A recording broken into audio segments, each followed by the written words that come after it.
Hi guys, my name's F1 Man and welcome to another episode of the Pitstop.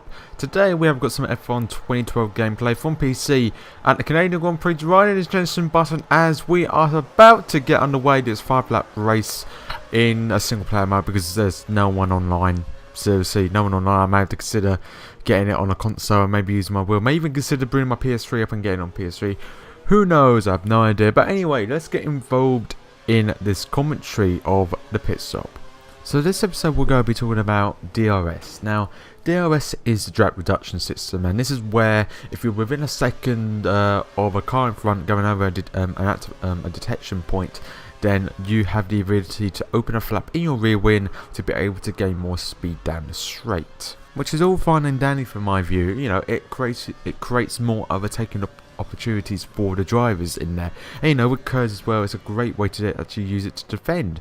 But with Canada, since DRS has came here, I just purely think it's just a simple pass.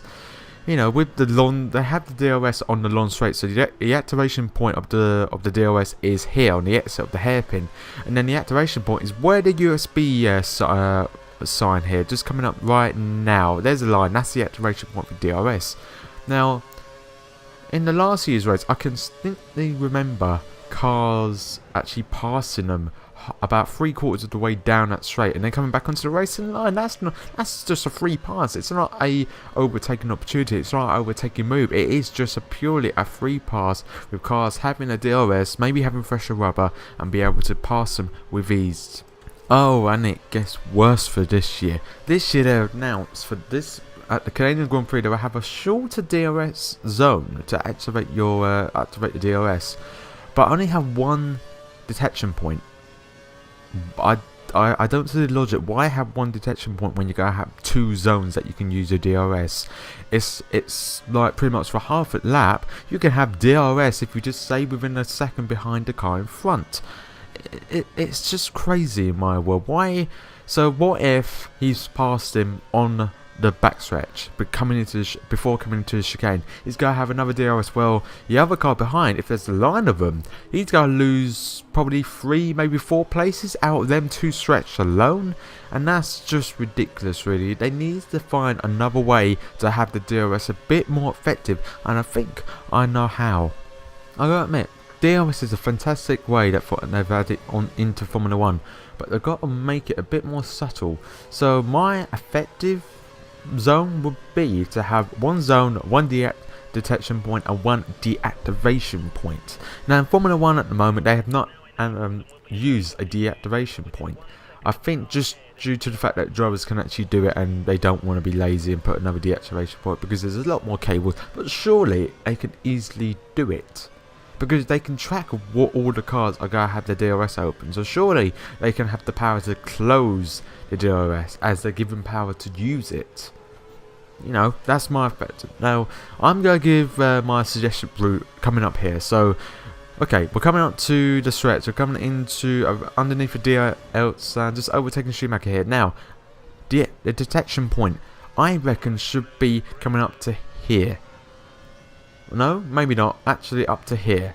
So then you have a bit more chance. Yes, I have a bit of overtaking maybe into it. But if they're overtaken, DRS is strictly off.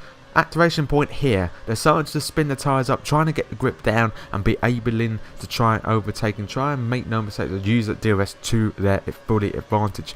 Maybe had the deactivation point here. So they've got a little bit of time to try, about 200-300 meters to try and pass them without having DRS and having that extra speed to be able to pass the car. That will be my simple DRS zone.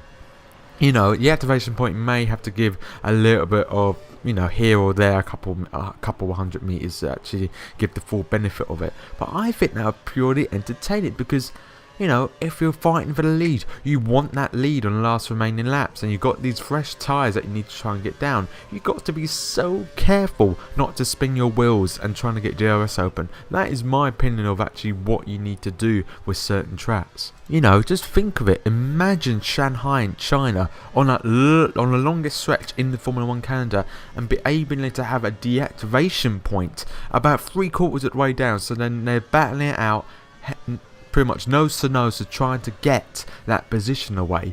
Would that be a lot more entertaining? Would Formula 1 be able to introduce a deactivation point?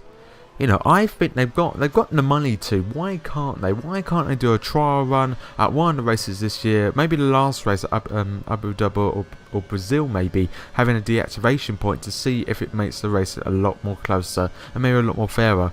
Or have the teams got something to say about closing a flat will unsable the car? Like, it won't. It was cool. It would. Once it was closed, it will give you more grip. The danger is having DRS braking and spin out of control into a barrier. So what are your guys' thoughts on DRS? Is it just an easy pass? Does it really generate an overtaking aid? Or does it really give the smaller guys a help to try and push for a position? Let me know in the comments below, but you know, for me, DRS is starting to become just a free pass in Formula 1. There's not really any, you know, pure racing going on really for me now. It's just starting to become a beneficial stuff. I love the way of curves of actually gaining and defending from car behind using that. I just don't see the point of DRS becoming a free pass to just be able to actually get an easy win in some cases. Like I said, let me know in the comments below, guys. This video is starting to wrap up, so if you have any other topics that you want me to cover about in the Formula 1 season, let me know in the comments below. Send me a message through Twitter, Facebook fan page, YouTube message. Anyway, I'm here, now, everywhere really. So I'd like to say thank you for watching, guys, as I'm trying to get a jump on Rosberg, and my god, that was so close. So there's been F1 Race Man for another episode of the Pitstop.